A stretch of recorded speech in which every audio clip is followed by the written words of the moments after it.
Welcome to the Best of 2023, a Season of Caring podcast. This is Rayna Neises, your host, and I am so excited to be able to share with you the top 4 listened to podcasts in the year 2023. Thank you for joining me today for Stories of Hope for Family Caregivers, breaking through the busyness and loneliness to see God, even in this season of life. Enjoy this podcast. If you're a new listener or if you've been with us for a while, I hope that it just encourages your heart and is just what you need for today. Today, I'm excited to introduce you to my friend Peggy Bode. Peggy is a former vice president who resigned from corporate in 2014 to start a freelance writing business. She's also the founder of Sacred Work, a ministry that provides free career and leadership coaching for women. Peggy just signed with Moody Publishers to write her first book. She and her husband, George, live in the mountains of Colorado with their little rescue dog, Quill. George is an engineer turned artist and an avid skier who daily lives out his father's legacy of big-hearted love. As a couple, they're happiest when they're outside fly fishing or tromping in the woods. Welcome, Peggy. I'm so glad to have you here today. Thank you, Rayna, for having me. I'm excited to spend this time with you. So let's start off by just having you share a little bit about your caregiving season, what that looks like, who you've been caring for. Well, George and I moved to Colorado to be near his parents about a year before my father-in-law was diagnosed with cancer. So we took care of him for about a year, and that lasted from his diagnosis to when he passed away at home. And since that time, we've been caregivers for George's mom, Dorothy. So she's 89. She'll be 90 in May.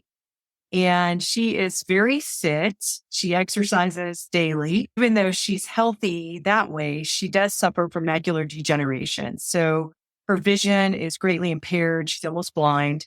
So she has very different needs than George's dad had when we took care of him. And we're really grateful because one of George's brothers just started helping us out last winter. And after Christmas, he takes Dorothy to Arizona to stay with him through the end of May. So it gives us a little break. And that is a gift, as you know, to have a break. Well, and definitely, even in the environment, I would imagine with the macula, her being safe, just coming and going and that kind of thing probably is a factor of concern with the weather and all of that kind of as well. I know my aunt has macula and it's amazing. It's such a struggle. There's so many things they just can't see that they really do need a lot of help. Yeah. And we're high up in the mountains in Colorado, and she, unlike a lot of older folks, she actually loves winter and cross-country skiing and walking outside. But of course, she can't walk outside in the ice and snow anymore. So in Arizona, she's able to do a walk around the neighborhood with her ski poles. She takes her ski poles and uses those. But she's able to do that, and it's good for her mental health. Yeah, definitely. To be outside because she doesn't like the treadmill. So yeah, walking outside is completely different than walking a treadmill. So, and the older we get, the more set in our ways we are, right? So that can be so challenging to make those changes. So I'm glad that you have his brother being able to help in that way. I'm sure that does make a big difference to give you that respite time, but can be so challenging. I think, even caring for an in-law is different than caring for your own parents. That is such a great point. I think that my father-in-law and my husband were best friends. And so they had a very special relationship. And that comes into play when you're caregiving. Mm-hmm. And he's one of 6 kids. And his mom always teases that by the time he came along, because he's the youngest, she was done. So she turned him over to her husband, his dad. And they spent tons of time together. And in that way, George was kind of like an only child. And so then here I come, I'm the daughter-in-law. George and I have only been married 8 years. So we met late in life. So we've been caregivers half of that time. But as an in-law, as a daughter-in-law, you kind of always feel a little bit on the outside. unsure when you can speak up, when you can say something, when you shouldn't, when you can make a suggestion, when you shouldn't. So it does add a layer of complexity when it's not your parent, and I think that's one of the things that took me off guard. Yeah, there's so many family traditions, nuances, just how they do things as a family that you're kind of trying to navigate on top of being selfless in this caregiving role, which is really what it takes. So both caring for your father-in-law and now your mother-in-law, is there a story that you'd like to share with our audience about caregiving? Yes. One of my favorite stories is about my father-in-law. And one of the things I loved about him is he was very spontaneous, which my husband is that way too. I'm a planner, but my father-in-law was very spontaneous and he always created fun, even out of the most simplest everyday things. And his love language was to give people treats. So that was one of the things that he always did. And ice cream, if you ever rode in the car with him to the grocery store or anywhere, it was guaranteed that you would get a treat. You were going to stop somewhere for ice cream. Yeah. Ice cream was his favorite dessert. So after he had cancer, his diagnosis, he and I were talking about milkshakes and who has the best milkshakes. And I said, well, I think Chick-fil-A has the best milkshakes. And he said, well, I've never been to Chick-fil-A. And just so that your listeners can understand, when I say we live in a small town in Colorado, in the mountains, we live in a very small town. Like the nearest Chick-fil-A is 2 hours away in far New Mexico. So the conversation I had with him spurred this idea. And he really latched onto this idea that he wanted to go to Chick-fil-A and experience one of their milkshakes. So at this time, he was pretty frail. He had lost a lot of weight. And many other family members were not supportive of us taking him because it's a 2-hour drive, but he really wanted to go. So we made the decision that we were going to take him to Farmington, New Mexico. We were going to take him to Chick-fil-A, and he decided he wanted to go to Sam's Club. So we went to Sam's Club first and wandered around and then went to Chick-fil-A. And he got a milkshake. And after his first sip, he looked at me and he just grinned and he said, "You're right. This is the best milkshake I've ever had." And, we didn't know it then, but he would only be with us for 2 more months. Wow. And when I look back, I really think he needed that trip so he could remember what it felt like to be normal again. Yeah. Be himself. And I think we needed that trip because we got to witness the joy that it brought him. So I'm so grateful we took the trip. And in a dark season, that remains a really light and happy memory. So I'm glad we went. I think it's so important. So many times in caregiving, we're so concerned about their safety that we take everything away that brings them joy. And we don't do it on purpose, and we don't even do it. Most of the time, we don't even realize we've done it. And for him, it sounds like the illness took away so much of that because he was so frail and because he was so sick, that I think it's not unusual for us to lose that and for them to lose that joy. So I love that. That's a precious memory and such an opportunity to kind of challenge us as caregivers. What can we experience together? Even if it's just a simple trip somewhere to something, a favorite treat can be just a moment of joy to be able to tuck in our pocket for later. Yeah. And I think that's something I learned from you, Rayna, from your book and from hearing you on other podcast episodes, is that engaging the people we're caring for in things that are fun and enjoyable for them are just as important, because we do tend to make the spreadsheet for the doctor's visits, the medication. You got to eat this, you got to drink this. And we kind of lose sight of the fact that they are still human. They still have things they enjoy doing. And that's the main reason my husband especially wanted his dad to take this trip, because he wanted his dad to have fun. It may not have seemed practical to other people, but he wanted to be able to give that fun experience to his dad. And I think it's just so important to remember that there's more than just physical needs that need to be taken care of. So true. And I will have to try a Chick-fil-A milkshake. I've been to Chick-fil-A, but I've never had their milkshake. So I'll have to try to do that. I usually take my grandkids, which would mean I would end up having to buy them all a milkshake too. So I don't know. Maybe they'd go for the ice cream and I can go for a milkshake. I highly recommend the Chick-fil-A milkshake. All right. Do you have a favorite flavor? Chocolate for me. Chocolate. My father-in-law liked vanilla, but I like chocolate. Okay. Since my conversation with Peggy, I had an opportunity to enjoy a Chick-fil-A shake or two. So I do recommend it if you haven't had one. I love the fact that you join in and listen to our stories of hope.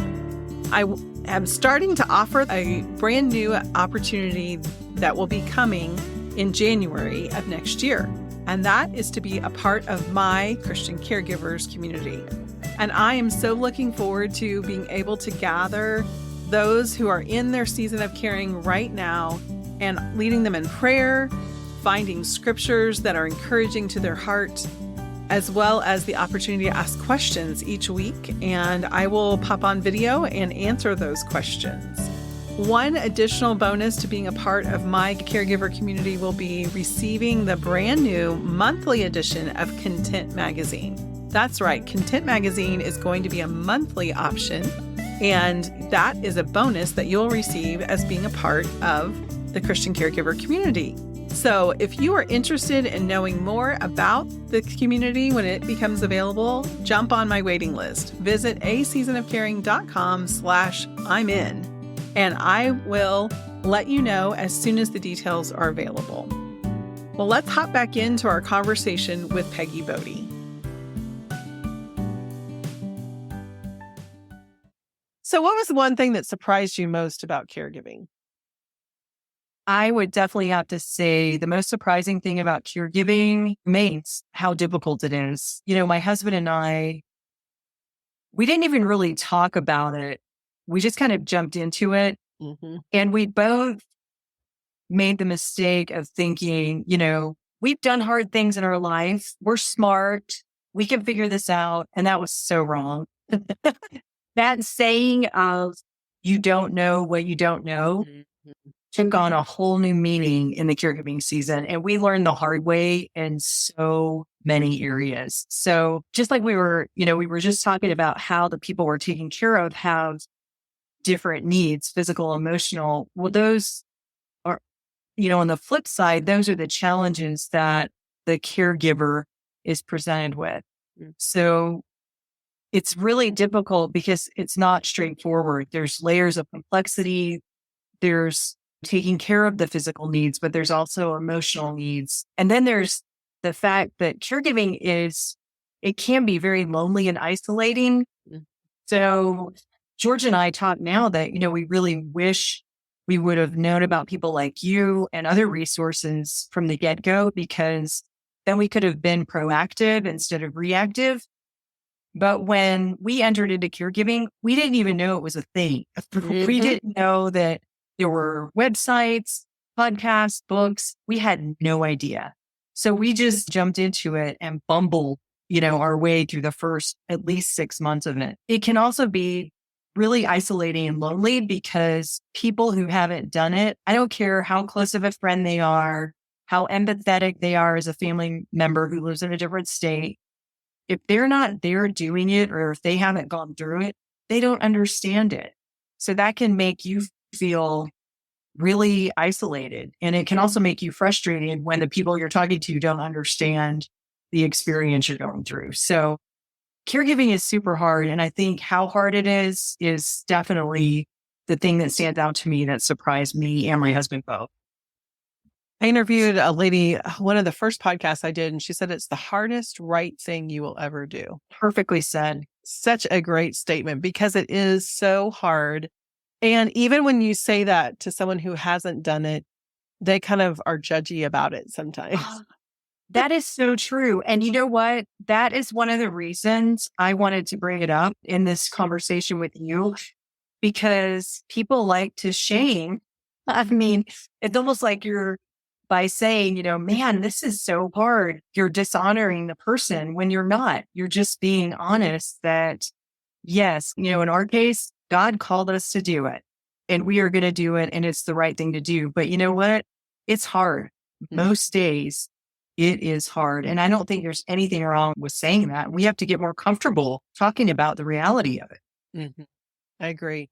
And it's hard in a way because all of us, I frequently think of myself, what am I going to be like when I'm old and I need help? And how can I make this easier on people? And then I look at myself and think, I don't know, because I like my way of doing things and no one else does things exactly like I do. And so I think there's so much of that involved in trying to just let go of their independence and let go of their opinions. I mean, we're asking them to give up so much to accept care.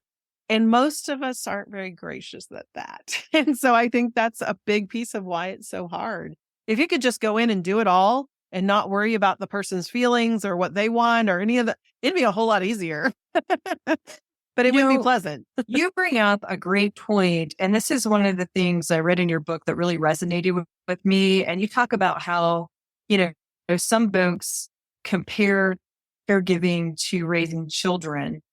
And for the reasons that you just described, it is completely different because they have lived a lifetime that we haven't. They have a lifetime of wisdom and experience that we don't have.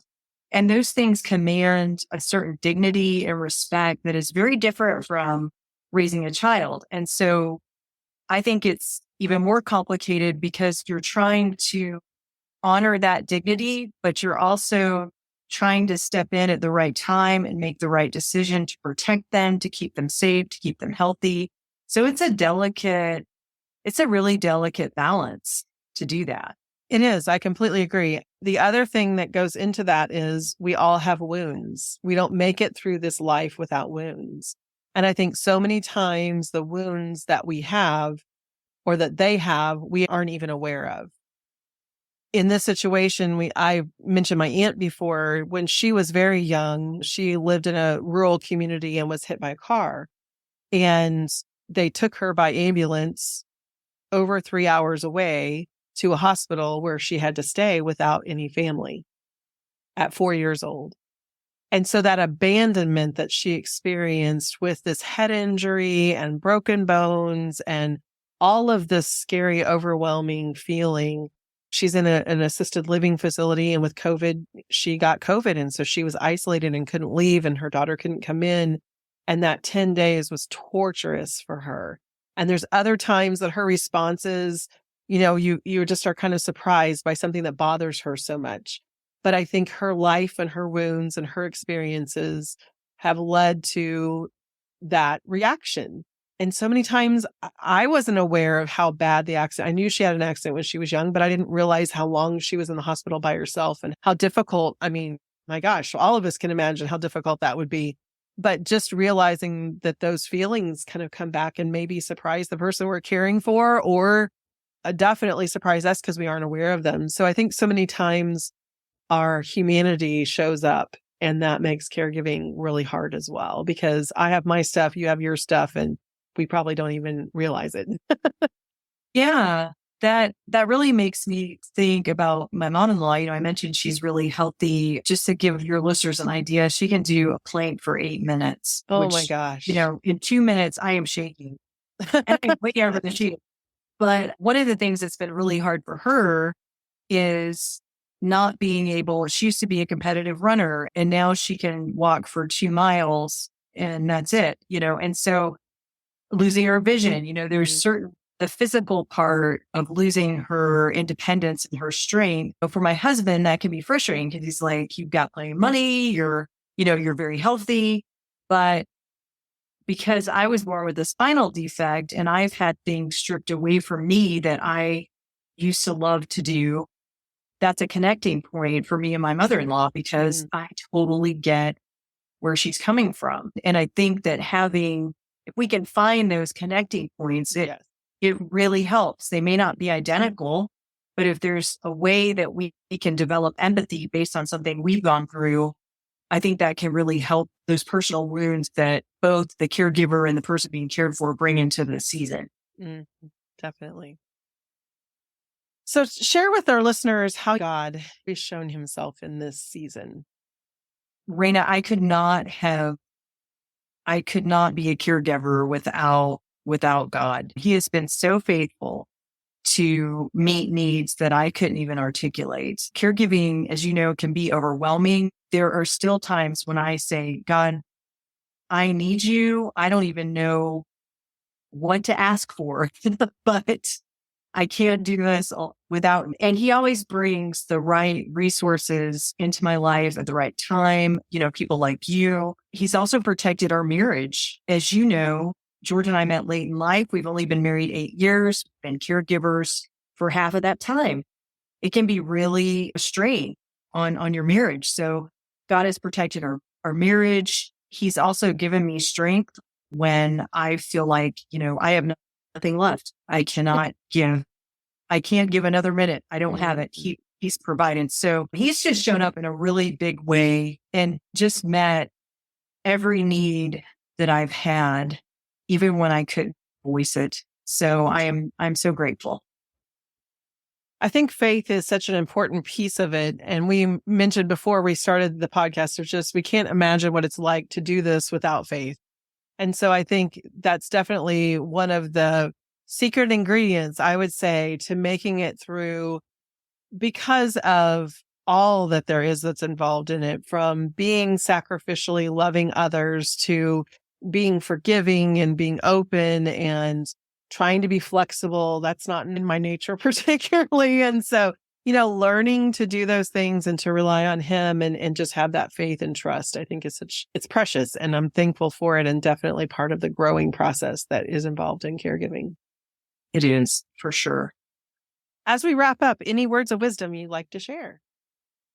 I think the one thing I would say to your listeners is something that I wish someone would have said to me early on, and that is that no one is automatically equipped to be a caregiver. And that's okay. And we shouldn't feel guilty about that. I think it's important to seek out resources as quickly as you can, because caregiving is not second nature.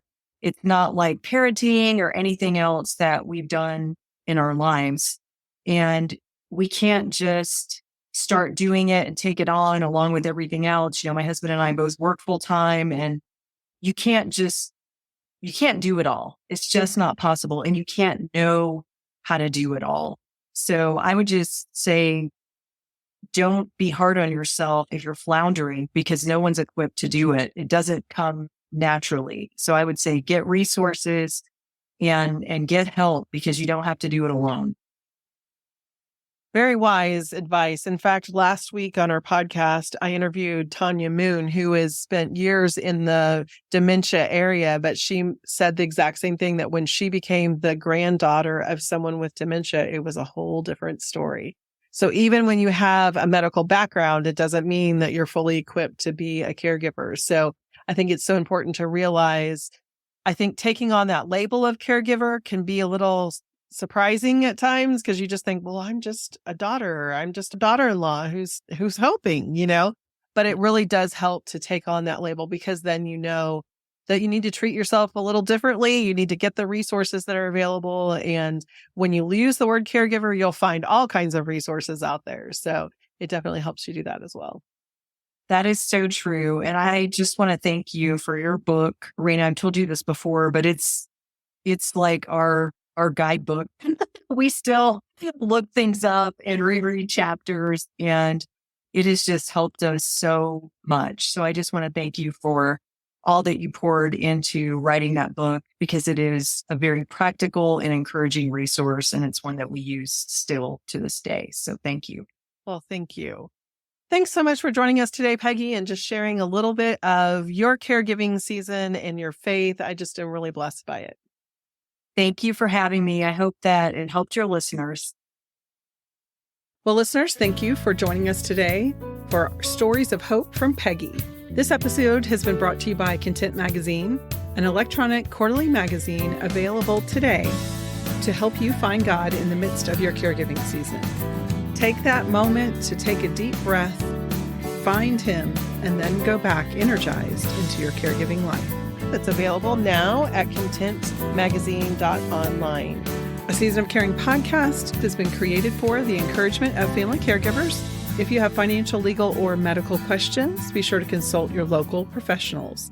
and keep living content, loving well, and caring with no regrets.